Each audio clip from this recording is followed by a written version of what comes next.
As one of the new innovative classes is known as the GLP-1 receptor agonists. And we have two products in that category.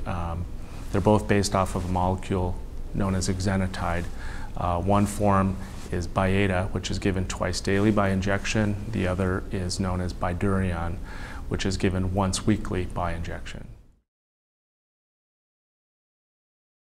They are for different patient populations, and they really are complementary formats of that exenatide molecule. Bydureon has been used, again, in many different patient populations as an add-on to existing oral anti-diabetic medications. And since it has only administered once a week, it provides a nice continuous control over the week. And it has been very helpful for many patients. Byetta, because it's given twice daily, we recently presented a study, not at this meeting, that it's especially effective at lowering the postprandial glucose, so the glucose spike that happens after a meal. Yeah, the safety profile of Bydureon is very good in comparison to other products that are available out there right now. It has a strong safety profile, and it's manageable. So I think some of them are related to the injection itself, and some of them are related to the medication. Well, first and foremost, we're looking for efficacy to be able to lower the hemoglobin A1C, most importantly, but also looking at other parameters of efficacy, as well as understanding the safety profile of our medications. But of course, in addition to that, we're looking to develop them in a way that will be easy to administer and easy for patients to take. As you know, patients don't always take the medicines that they're supposed to take, so being able to, for patients to be able to stay on their regimen over time becomes really important. Actually, we presented one abstract here as a poster. It was actually yesterday, looking at that adherence with Bydureon, which is the exenatide once weekly format, compared to another GLP-1 receptor agonist known as liraglutide or Victoza.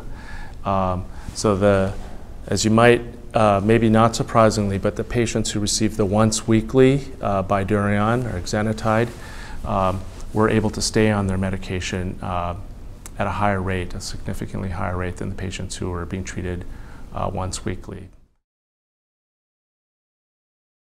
Yeah, cost is always a factor. Of course, there's the component that patients have to pay out of their pocket, and we have programs to support those co-payments to help patients and make them affordable. But probably the more important variable of cost is the patient's total health care costs. And what we were able to show in the study that I just mentioned to you a moment ago is not only did patients receiving Bydureon have more success in staying on their medication, they actually had lower total health care costs as a result. There's been a lot of scientific innovation in the field of diabetes that has resulted in many new medications, which is, on the one hand, a wonderful thing for patients to have those treatment options available. And we have 7 products in our diabetes portfolio, with many more in the pipeline coming along. But on the other hand, with all these new medications now available, it also does create some confusion both for patients and their healthcare providers in understanding which medications to use, in which combination, in which sequence, and at which time. So much of the research that we're doing now at this point is to really try to address those questions and to really help patients understand what the best approach will be. And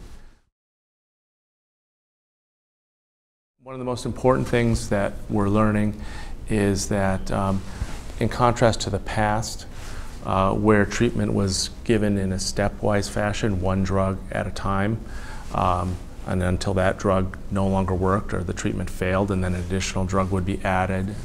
That one eventually would fail as the disease progressed, and then sometimes a third or even fourth would be added.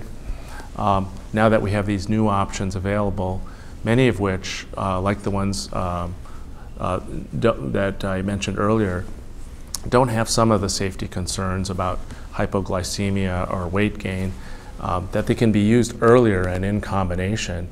And the ultimate goal of that type of approach would be able to halt or slow the progression of the disease.